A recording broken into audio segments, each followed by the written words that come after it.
എല്ലാവർക്കും നമസ്കാരം. ഇന്ന് ബുദ്ധ പൂർണിമ ജയന്തിയാണ്.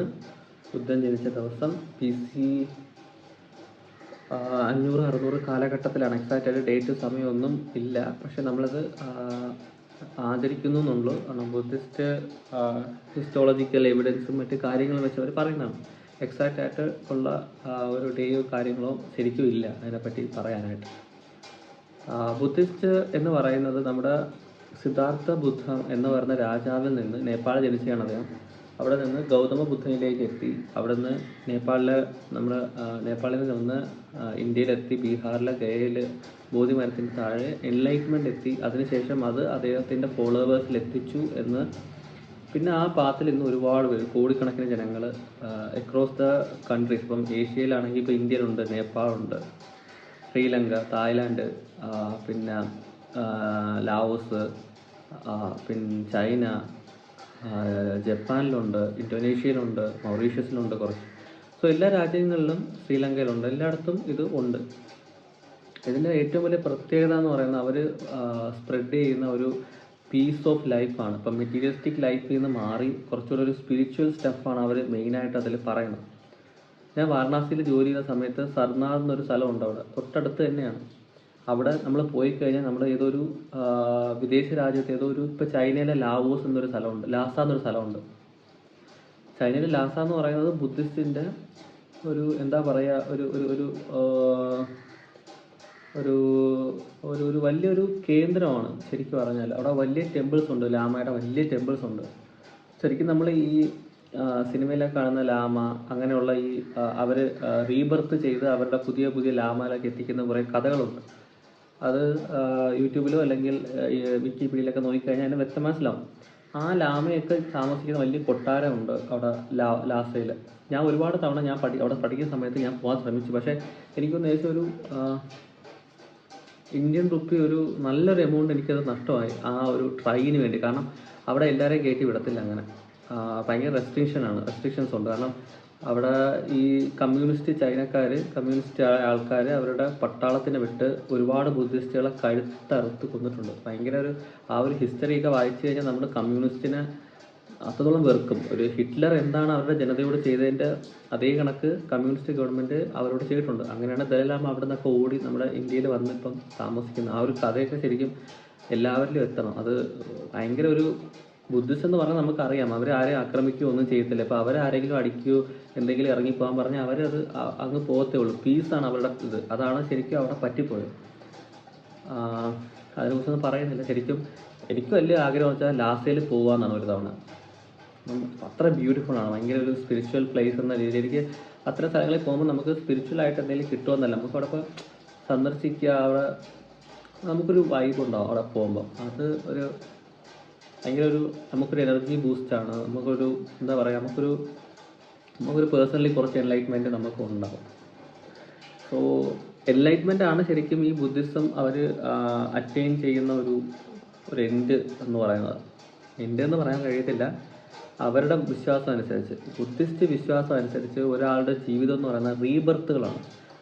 ടിൽ അവർ അറ്റൈൻ ഒരു സം സോർട്ട് ഓഫ് ഒരു മൈൻഡിന് ഒരു certain ലെവൽ ഓഫ് കോൺഷ്യസ്നെസ് അല്ലെങ്കിൽ ഒരു ബിയോണ്ട് ഡയമെൻഷൻ എന്നൊക്കെ പറയുന്ന കുറച്ച് കൺസെപ്റ്റുകളുണ്ട്. അത് അവർ അറ്റൈൻ ചെയ്യുമ്പം അവർ ആ റീബർത്ത് സൈക്കിൾ നിർത്തിയിട്ട് അവർ ആ നിർവ്വാണ എന്ന് പറയുന്ന സംഭവമുണ്ട്.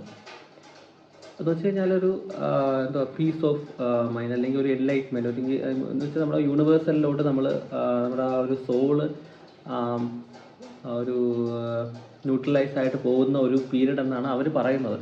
ഇതിനൊന്നും സയൻറ്റിഫിക്കായിട്ട് നമുക്കൊന്നും പ്രൂഫ് കൊടുക്കാൻ കഴിയില്ല. പക്ഷേ അവർ പറയുന്നതിൽ കുറച്ച് വ്യക്തത. ഇപ്പം ഞാനിതിനൊക്കെ ഇതിനെപ്പറ്റിയൊക്കെ നമ്മൾ പഠിക്കും എല്ലാവരും. അങ്ങനെ പഠിച്ചു വരുമ്പോൾ അതിനകത്ത് കുറച്ച് കാര്യങ്ങൾ അവർ പറയുന്നതിൽ എന്തൊക്കെയോ ശരിയുണ്ടെന്ന് പലപ്പോഴും ശ്രദ്ധിച്ചിട്ടുണ്ട്. നമ്മുടെ ശരിക്കും ജസ്റ്റ് ഒന്ന് ചിന്തിച്ച് നോക്കിയാൽ മതി. നമ്മുടെ ഒരു വലിയൊരു സൂര്യൻ, അതിന് ചുറ്റുന്ന കുറേ ഗ്രഹങ്ങൾ, അതിൻ്റെ മനുഷ്യജീവിതം. സോ നമ്മൾ കാണുന്നതും കേൾക്കുന്നതും ഒന്നും അല്ല ശരിക്കും സത്യം എന്ന് പറയുന്നത്. അതിൻ്റെ അപ്പുറത്ത് എന്തൊക്കെയോ വലിയ വലിയ സത്യം ഉണ്ടെന്ന് വിശ്വസിക്കുന്ന ആൾക്കാരാണ് അവർ. സോ വിത്ത് സയൻസിൻ്റെ സപ്പോർട്ടിൽ വെച്ച് നമുക്ക് എല്ലാം പറയാൻ കഴിയത്തുള്ളൂ. കാരണം പ്രത്യേകിച്ച് ഞാൻ മെഡിക്കൽ ഫീൽഡിലുള്ളതാണ്. അപ്പോൾ ഞാൻ ഇങ്ങനെയുള്ള അബദ്ധങ്ങൾ പറയുന്നത് ശരിയല്ല. അതുകൊണ്ട് ഞാൻ ഇതിനെപ്പറ്റി സപ്പോർട്ട് ചെയ്യുന്നില്ല. അവരുടെ വിശ്വാസത്തെപ്പറ്റി ജസ്റ്റ് പറഞ്ഞതേ ഉള്ളൂ. ഞാൻ ശരിക്കും പോയി കണ്ടിട്ടുണ്ട്, അവിടെ പോയി നിന്നിട്ടുണ്ട്, അവരുമായിട്ട് സംസാരിച്ചിട്ടുണ്ട്, അവരിതിനെപ്പറ്റി എന്ത് വിശദമായിട്ട് പറഞ്ഞിട്ടുമുണ്ട്. അങ്ങനെ ഞാൻ ഈ പറഞ്ഞതാണ്. അവർ തന്ന അറിവാണിത്, അല്ലാതെ വേറൊന്നുമല്ല. അപ്പം ഞാൻ അവിടുത്തെ ഒരു കാര്യം ചോദിച്ചു, നിങ്ങൾക്ക് എൻലൈറ്റ്മെൻറ്റ് കിട്ടിക്കഴിഞ്ഞാൽ നിങ്ങൾക്ക് നോർമൽ ലൈഫിലേക്ക് വന്നുകൂടെ എന്ന് ചോദിച്ചു. അപ്പോൾ അവർ പറഞ്ഞൊരു ഉത്തരം ശരിക്കും ഞാൻ ഞെട്ടിപ്പോയ ഒരു ഉത്തരവാണ്. ശരിക്കും ഞാൻ അതിനെക്കുറിച്ച് ചിന്തിച്ചുകൊണ്ടിരിക്കുകയാണ്. നമുക്കൊരു ഹാപ്പിനെസ് ഉണ്ടായി. ഇപ്പം നമ്മളടുത്ത് ഒരാൾ വന്ന് പറയുകയാണ്, നിങ്ങൾക്കൊരു ഇപ്പം ഇന്നത്തെ വേൾഡിൽ ഇപ്പം ഏറ്റവും വലിയ കാശ് തന്നെയാണല്ലേ. ഒരാൾ വന്ന് പറയുകയാണ്, നിങ്ങൾക്ക് 12 കോടി രൂപ അടിച്ചു നിങ്ങളുടെ ചെവിയിലേക്ക് പറയുകയാണ്, നിങ്ങളത് പറയുകയാണ്. എന്തുകൊണ്ടാണ് നിങ്ങൾക്ക് പെട്ടെന്ന് ഒരു ഹാപ്പിനെസ് ഉണ്ടാകുന്നത്? അയാൾ പറഞ്ഞത് നിങ്ങളിൽ ഒന്നും അടിച്ചേൽപ്പിക്കുന്നില്ല, അല്ലെങ്കിൽ നിങ്ങളിലേക്കൊന്നും എന്താ പറയുക, സ്വാധീനിക്കുന്നില്ല. പക്ഷേ ഒരു കാര്യം അയാൾ ചെയ്യുന്നത് വെച്ച് കഴിഞ്ഞാൽ, അയാൾ പറയുന്ന വാക്യം നിങ്ങളുടെ മൈൻഡിലെത്തി, ബ്രെയിനിലെത്തി, അവിടെ ഹാപ്പി ഹോർമോൺസുകൾ സ്റ്റിമുലേറ്റ് ചെയ്താണ് ശരിക്കും ഹാപ്പിനെസ് ഉണ്ടാകുന്നത്. ഇതേ സെയിം സമയം നിങ്ങൾക്ക് ഇപ്പം എക്സാമാണ് ഇന്നത്തെ ഏറ്റവും വലിയ ഒരു എന്താ പറയുക, ഒരു സാഡിന് കാരണം. ഇപ്പോൾ നിങ്ങൾക്ക് സിവിൽ സർവീസ് എഴുതുന്നു, അല്ലെങ്കിൽ ഏതെങ്കിലും ഒരു എക്സാം എഴുതുന്നു. ആ എക്സാമിന് നിങ്ങൾ ഒട്ടും മാർക്കില്ല, പൊട്ടുന്നു. ഫിസിക്കലി ഇത് നിങ്ങളെ ബാധിക്കത്തില്ല, പക്ഷേ മെൻ്റലി എന്ത് സംഭവിക്കും? ഇങ്ങനെ ന്യൂസ് കേൾക്കുമ്പോൾ സാഡ് ഹോർമോൺസ്, അല്ലെങ്കിൽ നമ്മുടെ അൺഹാപ്പി ഹോർമോൺസ് ഉണ്ട് നമ്മുടെ ബ്രെയിൻസിൽ. എല്ലാം കെമിക്കൽ റിയാക്ഷൻസ് ആണ് നമ്മുടെ എന്താ പറയുക, ഇമോഷൻസ് എന്നൊക്കെ പറയുന്നത്. സോ അത് എന്ത് ചെയ്യുമെന്ന് പറയുന്നത്, അത് റിലീസാവുകയും അത് നമ്മുടെ മൂഡിനെയും നമ്മുടെ ഡേ ടു ഡേ ആക്ടിവിറ്റീസിനൊക്കെ ബാധിക്കും. റൈറ്റ് അല്ലേ? എന്നാൽ ബുദ്ധിസ്റ്റ് പറയുന്നത് അവരുടെ ഇതേ പറയുന്നത് നമുക്ക് നമ്മുടെ മൈൻഡിനെ കൺട്രോൾ ചെയ്ത് കഴിഞ്ഞാൽ അത്തരം വാക്യങ്ങൾ കേൾക്കുമ്പോൾ, പുറത്ത് നിന്ന് ഉണ്ടാകുന്ന സ്റ്റിമുലേഷൻസ് ഉണ്ടാകുന്ന വാക്യങ്ങൾ കേൾക്കുമ്പോൾ നമ്മളുടെ ഉള്ളിലുള്ള ഈ കെമിക്കൽ റിയാക്ഷൻ നടക്കാതെ നമുക്ക് ഒരു പരിധി വരെ ഇതിനെ കൺട്രോൾ ചെയ്യാമെന്ന് പറയും. മനസ്സിലായോ? ഈ ഒരു ടേം എൻലൈറ്റ്മെൻറ്റ് എന്ന് പറയുന്നത് അവർ ഉദ്ദേശിക്കുന്നത് തന്നെ ഈ ഹാപ്പി ഹോർമോൺസിൻ്റെ ഒരു ഏറ്റവും പീക്കൊരവസ്ഥ ഉണ്ട് എന്നാണ് അവർ പറയുന്നത്. അങ്ങനെ എത്തുന്ന സമയത്ത് ഇപ്പം നമ്മുടെ ഈ എന്താ പറയുക, നമ്മുടെ ഈ ഹാപ്പിനെസ് അല്ലെങ്കിൽ നമ്മുടെ ജീവിതം എന്ന് പറയുന്ന ടൈമുമായിട്ട് ഭയങ്കരമായിട്ട് ബന്ധപ്പെട്ടിരിക്കുകയാണ്. ഇപ്പം ഞാൻ ഒരു മണിക്കൂർ മുമ്പ് ഞാൻ ചെയ്ത ഒരു പ്രവൃത്തി, ഇപ്പം ഞാനിപ്പോൾ ഒരു പുറത്ത് പോയി ഒരു എന്താ പറയുക, 2-3 വാഴയുടെ കാര്യങ്ങളും ചെയ്ത ഒരു പ്രവൃത്തി, അത് ടൈം ബൗണ്ടാണ്. ആ ഒരു ടൈമിൽ ചെയ്ത കാര്യം സമയം ഇങ്ങനെ മുന്നോട്ട് പോയിക്കൊണ്ടിരിക്കും തോറും അത് ലൈക്ക് ഒരു മെമ്മറിയിലായിട്ട് മാറി. കാരണം ടൈമിനൊത്ത് നമ്മുടെ ഒരു കാര്യങ്ങൾ മുന്നോട്ട് പോകത്തില്ല. എനിക്ക് മനസ്സിലാവുന്നുണ്ട്, നിങ്ങൾക്കത് മനസ്സിലാവാൻ കുറച്ച് ബുദ്ധിമുട്ടുണ്ടാകുന്ന കാര്യമായിരിക്കും. എനിക്കും ഇതിനെക്കുറിച്ച് വലിയ ധാരണയില്ല, ജസ്റ്റ് അവർ പറഞ്ഞ കാര്യം പറഞ്ഞാണ്. അപ്പോൾ എന്ത് കാര്യത്തിനായാലും, ഇപ്പം ഇവൻ്റ് ആയാലും ഇമോഷൻ ആയാലും എന്തായാലും നമുക്കത് ചേർത്തുകൊണ്ട് പോകാൻ പറ്റത്തില്ല. ഒരു പരിധി വരെ നമുക്ക് അതിനെ ഹോൾഡ് ചെയ്യാൻ പറ്റത്തുള്ളൂ. അത് കഴിയുമ്പോൾ ടൈം അതിൻ്റെ പാത്തിലേക്ക് പോകും. എന്ന് വെച്ചാൽ നമ്മുടെ ജീവിതം മുന്നോട്ട് പോകും. ടൈമാണ് ശരിക്കും എന്ന് പറഞ്ഞാൽ, ടൈം മുന്നോട്ട് പോകും. അതൊക്കെ ബാക്കായിട്ട് പോയിക്കൊണ്ടിരിക്കും, ജസ്റ്റ് ഒരു ഓർമ്മയായിട്ട് മാറും. പക്ഷേ എൻലൈറ്റ്മെൻറ്റ് എന്നൊരു പ്രോസസ്സ് എത്തിക്കഴിഞ്ഞാൽ നമുക്ക് ടൈമുമായിട്ട് ലയിക്കാം എന്നൊരു കൺസെപ്റ്റാണ് അവർ മുന്നോട്ട് വയ്ക്കുന്നത്, അവർ പറയുന്നത്. സോ ആ സമയത്തെന്ന് വെച്ച് കഴിഞ്ഞാൽ നമ്മളെ ഇമോഷൻസ് എന്ന് പറയുന്നത് ഭയങ്കര ന്യൂട്രൽ ആയിരിക്കും. ഇറ്റ്സ് ലൈക്ക് എനിക്കറിയത്തില്ല, ഒരു എന്താണെന്ന് ശരിക്കും എനിക്കത് പറയാൻ അറിയില്ല. കാരണം എനിക്ക് എൻലൈറ്റ്മെൻറ്റ് കിട്ടിയിട്ടില്ല. ഞാൻ ട്രൈ ചെയ്തിട്ടുണ്ട് ആ സമയങ്ങളിൽ, അല്ലാതെ ഇതിൻ്റെ അപ്പുറം ഒരു ഡീപ്പായിട്ട് എനിക്ക് പറഞ്ഞു തരാൻ അറിയത്തില്ല. കാരണം എനിക്ക് ഇത്രയും കാര്യങ്ങൾ ഞാൻ ഇതുവരെയായിട്ട് അത് നോക്കിയിട്ട് ഞാൻ എൻ്റെ കൂടെ പോയിട്ടുള്ളൂ. ഇനി വല്ലതും പറഞ്ഞാൽ അത് മൊത്തം തള്ളു മാത്രമായിരിക്കും. ഇതുവരെ പറഞ്ഞതൊക്കെ ഞാൻ അവരിൽ നിന്ന് കേട്ടതും എനിക്ക് മനസ്സിലായത് കാര്യമാണ്. ഇനി എനിക്കറിയത്തില്ല എൻലൈറ്റ്മെൻറ്റിൽ എന്ത് സംഭവിക്കുന്നെന്നോ, അല്ലെങ്കിൽ അതെന്താണെന്നോ, അല്ലെങ്കിൽ റീബർത്ത് എന്താണെന്നൊന്നും എനിക്കറിയത്തില്ല. ഞാൻ സപ്പോർട്ട് ചെയ്തില്ല. കാരണം സയൻസാണ് ഇന്നത്തെ ഏറ്റവും വലിയ എന്താ പറയുക, ദൈവം എന്ന് പറയുന്നത്. അതിൻ്റെ സപ്പോർട്ടില്ലാതെ ഒന്നും നമുക്ക് വിശ്വസിക്കാൻ പറ്റത്തില്ല. ബിയോണ്ട് സയൻസ് ഒരുപാട് കാര്യങ്ങളുണ്ടായിരിക്കും, സത്യങ്ങളുണ്ടായിരിക്കും, മിഥ്യ ഉണ്ടായിരിക്കും. അതിനെയൊന്നും നമുക്ക് പറയാനോ അതിൻ്റെ കാര്യങ്ങളൊന്നും പറഞ്ഞിട്ട് പക്ഷേ കാര്യമില്ല. എന്തെങ്കിലും ഉണ്ടെങ്കിൽ നിങ്ങൾ തന്നെ വെക്കുക, അതാണ് ശരിക്കും നല്ലത്. സോ ബുദ്ധപൂർണിമയെ ഡെയിലി അവരെന്തോ ചെയ്യുമെന്ന് പറയുന്നത് ഫാസ്റ്റിംഗ് ചെയ്യും. അവർക്ക് പ്രത്യേക ഒരു റൈസ് പുഡിംഗ് ഉണ്ട്, അവർ ഫുഡൊക്കെ ഉണ്ടാക്കും. കർണാടക വെച്ച് ഞാൻ ഒരു തവണ അവരുടെ പങ്കെടുത്തിട്ടുണ്ട്, ജസ്റ്റ് പോയി നിന്നിട്ടുണ്ട്, നോക്കിയിട്ടുണ്ട്. അല്ലാതെ ശരിക്കും ഞാൻ ബുദ്ധിസ്റ്റ് ആണോ എന്ന് വെച്ച് കഴിഞ്ഞാൽ ഞാൻ ഫോളോ ചെയ്യുന്നുണ്ട്, അല്ലാതെ ടോട്ടലായിട്ട് അങ്ങ് ബുദ്ധിസ്റ്റായിട്ട് പോയിട്ടില്ല. സ്പിരിച്വൽ ലൈഫ് ഞാൻ എടുത്തിട്ടില്ല. അങ്ങനെ അത്രയ്ക്ക് ഒരു താല്പര്യം എനിക്ക് രണ്ടിൻ്റെ ഇടയ്ക്ക് നിൽക്കാനാണ് താല്പര്യം. ശരിക്കും പറഞ്ഞാൽ നമ്മൾ ഈ പണ്ട് മൂവിയുടെയൊക്കെ ഡയറക്ടർമാരെ കണ്ടിട്ടില്ലേ, ഒരു വലിയൊരു എന്താ പറയുക ജുബ്ബയും മുടിയൊക്കെ വളർത്തി ആ ഒരു കൺസെപ്റ്റായിരുന്നു. പക്ഷേ ഇന്നതൊക്കെ മാറി. ഇപ്പം ബേസിൽ ജോസഫിനെയൊക്കെ നോക്കിക്കഴിഞ്ഞാൽ ഒരു കൊച്ചു ചെറുക്കനാണ് വലിയ വലിയ മൂവികളൊക്കെ എടുക്കുന്നത്.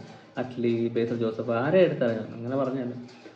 അപ്പം ഒരു ട്രാൻസ്ഫോർമേഷൻ ഉണ്ട് എല്ലാത്തിലും. അതൊക്കെ തന്നെയാണ് ഈ പറഞ്ഞ സ്പിരിച്വൽ ലൈഫിലും. സ്പിരിച്വൽ ലൈഫ് നമുക്ക് ശരിക്കും നോർമലായിട്ട് കൊണ്ടുപോകാവുന്ന ഒന്നേ ഉള്ളൂ. അതിന് പ്രത്യേകമായിട്ട് നമുക്ക് ഡ്രസ്സിങ് പാറ്റേണോ അല്ലെങ്കിൽ ഒരു ഈറ്റിംഗ് ഹാബിറ്റോ ഒക്കെ വേണമെന്നുള്ളത് അത് വെറുതെയാണ്. ശരിക്കും പറഞ്ഞാൽ സ്പിരിച്വൽ ലൈഫ് ആർക്ക് വേണോ എൻജോയ് ചെയ്യുക. അപ്പോൾ നമ്മൾ നടക്കുന്നത് വരെ ഞാൻ ഒരു ബുക്കിൽ വായിച്ച ഒരു കൺസെപ്റ്റാണ്. നമുക്ക് മെഡിറ്റേഷൻ എന്ന് പറയുന്നത് നമുക്ക് ഇരുന്നുകൊണ്ട് ചെയ്യുന്ന സംഭവമല്ല. ഇപ്പോൾ നല്ലൊരു ആർട്ടിസ്റ്റ്, ഒരു നല്ലതുപോലെ ചിത്രം വരയ്ക്കുന്ന ഒരാൾ മണിക്കൂറോളം അതിൽ മാത്രം ശ്രദ്ധിച്ചിരിച്ച് ആ ജോലി ചെയ്യുന്ന ഒരു പ്രവൃത്തിയില്ലേ, അത് തന്നെയാണ് ശരിക്കും മെഡിറ്റേഷൻ എന്ന് പറയുന്നത്. അത് നമുക്കിപ്പോൾ ഒരാൾ നടക്കുകയാണ്. ആ നടക്കുന്ന സമയത്ത് അയാൾ വെക്കുന്ന ഓരോ ഫുഡ് സ്റ്റെപ്പ്, അവിടെ ഉണ്ടാകുന്ന ആ ഒരു സൗണ്ട്, അതൊക്കെ നമ്മൾ കെയർ ആയിട്ട് കുറച്ചുകൂടെ ഫോക്കസ്ഡ് ആയിട്ട് നമ്മൾ അതിനെ ഒബ്സർവ് ചെയ്ത് കഴിഞ്ഞാൽ അത് തന്നെയാണ് ഏറ്റവും വലിയ മെഡിറ്റേഷൻ എന്ന് പറയുന്നത്. അതിപ്പോൾ എല്ലാ ജോലിക്കും, അതിലിപ്പോൾ ഇന്ന ജോലിയെന്നില്ല, എല്ലാ ജോലിയും നിങ്ങൾക്ക് 24 hours വേണമെങ്കിൽ മെഡിറ്റേഷൻ ചെയ്യാൻ പറ്റും.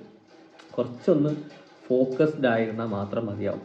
ഇതൊക്കെ എനിക്ക് പറഞ്ഞു തന്നത് അവിടുത്തെ സർനാഥിലെ ഒരു ബുദ്ധിസ്റ്റാണ്. സർനാഥ് എന്നൊക്കെ പറഞ്ഞാൽ ശരിക്കും നിങ്ങൾക്ക് സമയം ഉണ്ടെങ്കിൽ, ഇത് കേൾക്കുന്ന ആൾക്കാരുണ്ടെന്ന് എനിക്കറിയത്തില്ല, ആരെങ്കിലും കേൾക്കുന്നുണ്ടെങ്കിൽ വാരണാസിയിൽ, കാശിയിൽ പോകുമ്പോൾ നിങ്ങൾക്ക് കാശി മാത്രമല്ല അവിടെ സർനാഥ് സ്ഥലമുണ്ട്. ശരിക്കും വളരെ അപ്രതീക്ഷിതമായിട്ടാണ് ഞാനവിടെ എത്തുന്നത് തന്നെ സർനാഥിലോട്ട്.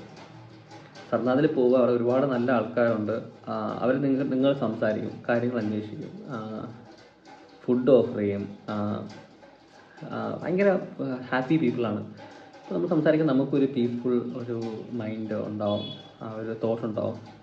പിന്നെ ക്വസ്റ്റ്യൻസൊക്കെ ഉണ്ടായി ചെന്ന് ചോദിക്കാം, മരിച്ചു കഴിഞ്ഞാൽ എന്ത് സംഭവിക്കും എന്നൊക്കെ. നല്ല ഫണ്ണി ആൻസേഴ്സൊക്കെ കിട്ടും. സോ ഞാൻ ഒരുപാട് ക്വസ്റ്റ്യൻസ് ഇങ്ങനെ ചോദിച്ചിട്ടുണ്ട്. അപ്പോഴാണ് അവരിങ്ങനെ ഉത്തരങ്ങൾ എനിക്ക് പറഞ്ഞു തന്നത്. സോ ഇന്നത്തെ ഡേ എല്ലാവർക്കും സമാധാനവും സന്തോഷവും ഉണ്ടാവട്ടെ. ഹാപ്പി പൂർണിമ. അത്രയേ ഉള്ളൂ. Thank you so much.